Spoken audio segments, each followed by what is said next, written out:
আমি যখন এমপি হই নাই, ছাত্র ছিলাম,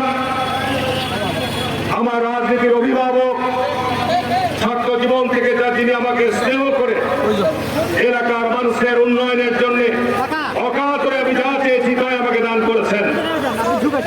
আমার প্রিয় নেত্রী মরম সাবেক প্রধানমন্ত্রী বেগম খালেদা জিয়াকে স্মরণ করছি অত্যন্ত গভীর শ্রদ্ধার সাথে। ৯৫ সালে বেগম খালেদা জিয়াকে এই মাঠে নামিয়েছিলাম হেলিকপ্টারে, মুষলধারে বৃষ্টি, এই কৃষ্ণমন্দির কলেজ মাঠে বেগম জিয়ার সমাবেশ করেছিলাম, এলাকার জমি ভাঙনের কথা বলেছিলাম, এলাকার সমস্যার কথা বলেছিলাম। উনি সেই মিটিং আশ্বাস দিয়েছিলেন, বলেছিলেন যে আমি তো এখন বিরোধী দলে, আমি যদি আগামী দিনে ক্ষমতায় যেতে পারি। আপনাকেই বলছি, ইন্স্যুরেন্স করলে সিটিতে সুরক্ষা পাবেন নিশ্চিত। ইনশাআল্লাহ এই এলাকায় হারুন যেসব দাবি দেওয়া করছে এগুলো আমরা সমাধান আপনাদের করে দেবো। এদিকে বলছি ৯৬ সালে বেগম খালেদা জিয়া আমাকে প্রথম হারে শীত থেকে নির্বাচনে মনোনয়ন দিয়েছিলেন। আপনারা আমাকে সাদরে গ্রহণ করেছেন, আমাকে বিপুল ভোট দিয়ে আপনারা নির্বাচিত করেছেন। আমি ৯৬ সালে নির্বাচিত হয়ে আমি পার্লামেন্টে যোগদান করেছিলাম, হয়েছিলাম বিরোধী দল। কিন্তু বিরোধী দল হলো তৎকালীন সময় এত মিডিয়া ছিল না, রেডিওতে শোনা যেত।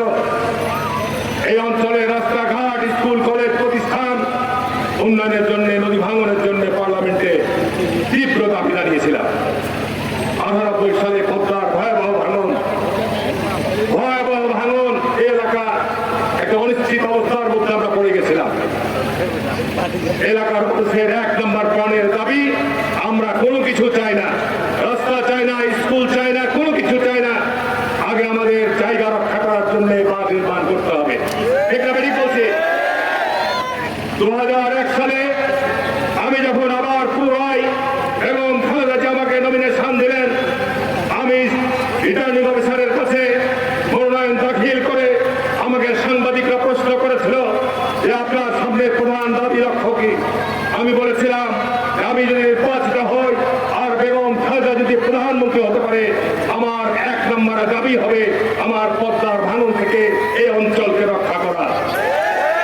আর যদি এটা করতে না পারি আমি রাজনীতি করবো না, রাজনীতি ছেড়ে দেবো। বেগম জিয়ার কথা নির্দেশ তার বিফলে যাবে না। ২০০১ সালে ওই বাঁধ আপনারা সহায়তা করেছিলেন, অক্লান্ত সহায়তা করেছিলেন। আপনাদের সহায়তা নিয়ে, আপনাদের সমর্থন নিয়ে ১ বছরেই ৩৮ বার এবং বাঁধ নির্মাণ করে দিয়েছিলাম। ২০০১ সালে বেগম খালেদা জিয়াকে ৬ নম্বর স্তরে নিয়েছে ওই বাঁধের উদ্বোধন করিয়েছিলাম। ঠিক না বেরিয়ে বলছে? যার ফলশ্রুতিতে আজকে এই অঞ্চলে আপনার পাকা রাস্তাঘাট হচ্ছে, বিদ্যুৎ হয়েছে, আজকে মানুষজন পাকা ৩ তলা